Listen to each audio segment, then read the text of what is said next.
afternoon, ladies and gentlemen, boys and girls. Welcome to Main Rail. Hello there everyone, I hope you're having a great day. Today I would like to take you through our recent trip to the Postal Museum in the city not far from Faringdon in London. So here we are walking the main museum. You can see there the exhibition together with the coffee shop, the shop, the outside place where you can sit and have a nice cup of tea, and the toilets, and afterwards going into the museum, which is small, but how interesting that museum is if you are into history of early organizations, stamps, coins, robberies, and so on. So we decided to visit this museum. We couldn't find any offers around, so we had to pay the full fare of £16 per person.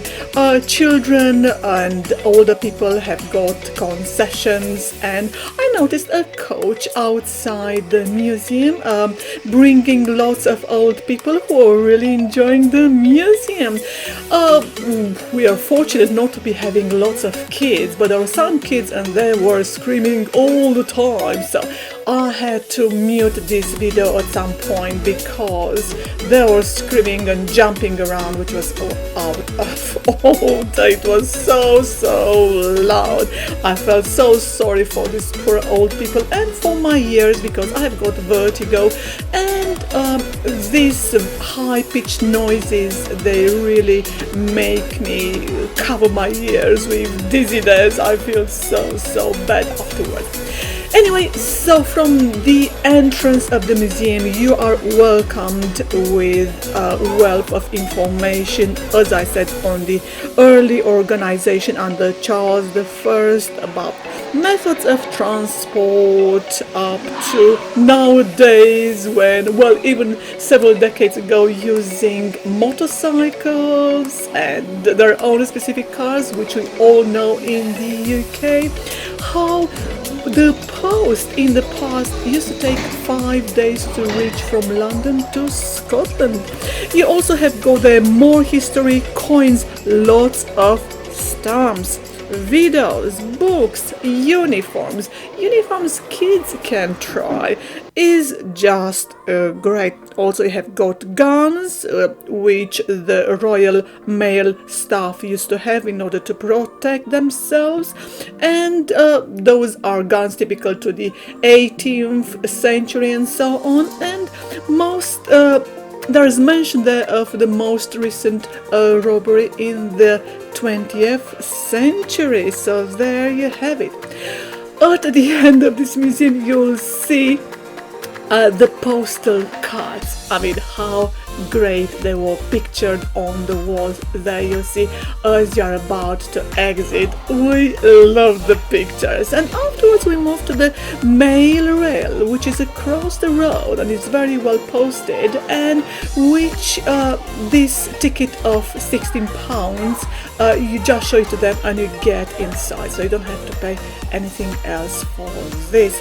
I highly recommend you taking this little train, which is in a 15 minutes ride, so there are 3 trains per hour because there is a 5 minutes way to disembark and put new people in the small trains. Bear in mind that me, even as a 5'7" tall person, it was very difficult to sit on those benches in the train. For my partner at 6'4" tall, it was very difficult, and he kept hitting his head on the upper side of the train because all the trains are covered in order not to have any accident if you have to stick your hands out of the train, because bear in mind these trains go through tunnels used only to transport the mail and not people, so they are much smaller than usual tunnels where the tube the normal trains are passing through. There are several stops where you get shown more information about this museum. You can't get out of the little train and it's just great. After disembarking, you can see the map of the train. The wait used to be up to 2003 when they stopped this, and these trains used to run from Brick Lane all the way to Paddington.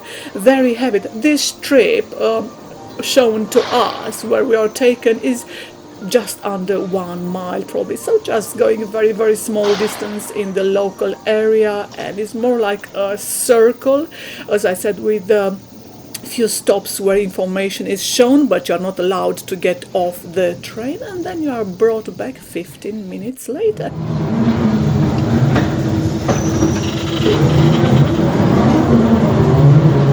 Hello and welcome to Mail Rail. You're about to explore London's hidden underground postal railway. I'm Andy, your guide today, and I'm joined by Ray Middlesworth. Hi, Ray. Hi. I worked here as an engineer for 27 years, keeping the trains running. But not just any other trains.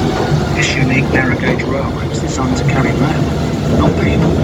So if you're feeling a little cramped, that's why. And although we have a driver today, the original mail trains were driverless. It was a huge network of automated electric trains running right under central London, carrying mail between main railway stations and sorting offices much faster along the congested streets above our heads.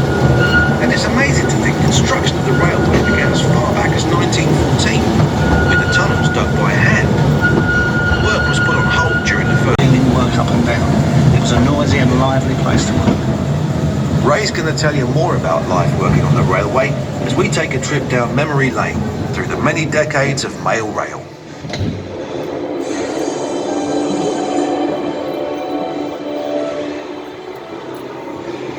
We're under Mount Pleasant sorting office, heading east to Whitechapel.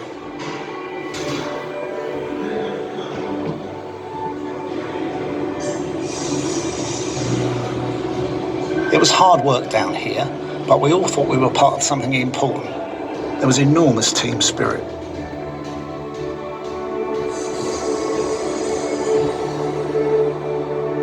We seemed to get ourselves in the news a lot in the 90s. It didn't hurt that Bruce Willis made a film down here called Hudson Hawk.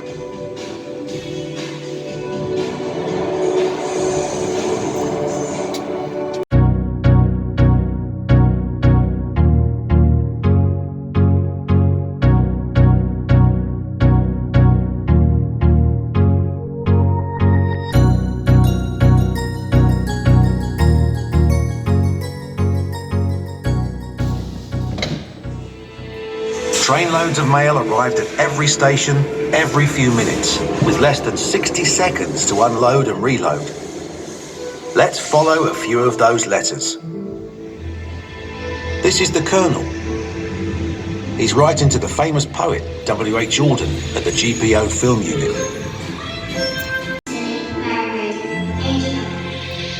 Looking forward to our next production with keen interest.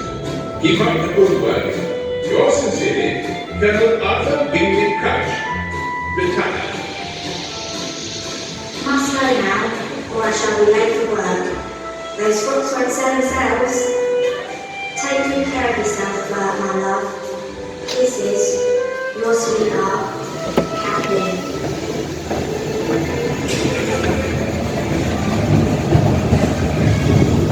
So those 3 letters all got delivered quickly and safely. And so did the other 4 million which travelled on.